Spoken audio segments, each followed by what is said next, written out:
Bonjour, bienvenue à ce petit tutoriel d'introduction à 3D Studio Max. Alors, tout de suite, ce qu'on remarque en ouvrant 3D Studio Max, c'est les quatre vues.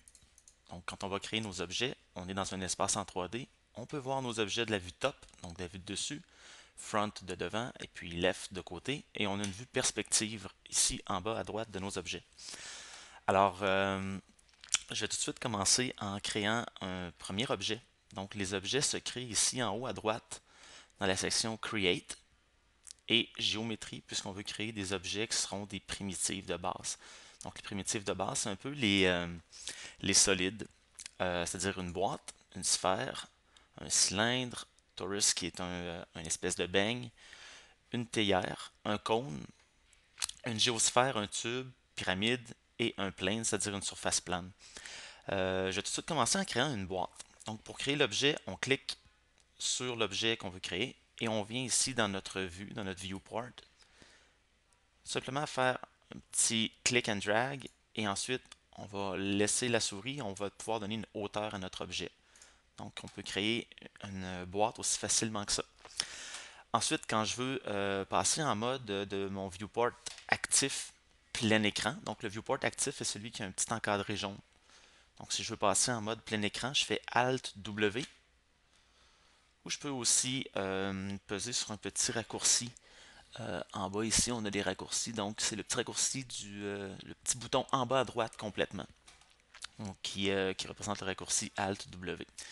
Alors ici, lorsque j'ai mon objet comme ça, je vais pouvoir utiliser des outils de déplacement, de rotation et de mise à l'échelle sur cet outil-là, sur cet objet-là, pardon. Donc, je peux faire Select and Move pour venir déplacer mon objet sur un des trois axes. Donc, c'est un environnement en trois dimensions.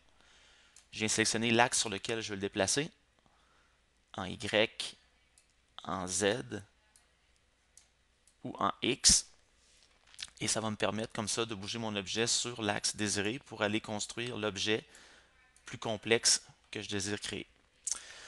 On peut aussi venir sélectionner les petits carrés entre deux axes pour bouger l'objet sur les deux axes en même temps. Et on peut changer d'outil. Donc, je pourrais aller à l'outil Select and Rotate. Donc, ça va me permettre ici de faire une rotation de mon objet sur un axe ou sur un autre. En faisant CTRL Z, on peut annuler la dernière opération. Donc, je vais venir le tourner sur cet axe-là, ici sur cet axe-là. Alors, le troisième outil très utile, c'est le Select and Uniform Scale, donc c'est la mise à l'échelle.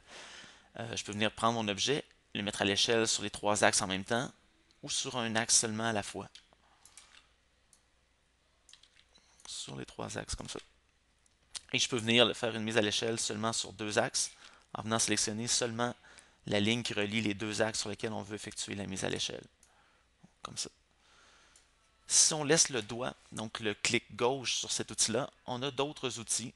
Donc vous pourrez les utiliser. Vous allez voir que c'est simplement des variantes de mise à l'échelle. Donc on peut mettre à l'échelle sur un axe et on va compenser le volume sur les autres axes comme ça. Donc pour effectuer un espèce d'outil de stretch and squash. Alors c'est comme ça qu'on va utiliser les trois outils de base. Les raccourcis sont W, E et R. Donc W pour Select and Move, E pour Select and Rotate, puis le R pour Select and Uniform Scale.